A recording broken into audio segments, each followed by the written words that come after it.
енді бұл жерде андай victim blaming сияқты естіліп қалуы мүмкін да менің тарапымнан. Негізі жертваның рөліне кіру деген бар ғой, ол әркімнің өзінің жеке таңдауы.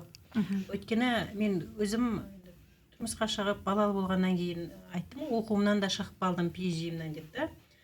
Бірақ мен жұмысымнан қалмадым. Мен өзіме келген айлығымның жартысынан көбін бала күтушіге беріп болса да, мен өзімді дамытудан бас тартқан жоқпын ешқашан. Ол әркімнің өзінің жеке басы, ол өзін қаншалықты қадірлейді, ол өзіне қаншалықты сенеді, ол өзін қаншалықты тұлға ретінде көреді, соған байланысты. Жаңағы стереотип деп айтылды ғой, мүмкін ол қоғамның басына сіңіргеніне байланысты шығар. Мүмкін солай сіңіп қалған шығар да, бірақ мен өзімді, мысалы, жеке басым, мен әрқашанда өзімді оқыған сыныптарында мен өзім елдің барлығының алды болатынмын да, мен өзімді әрқашанда сенімді сезінетінмін да, мен қолымнан келеді, мен жасаймын, неге мен қолымнан келмейді деген сияқты.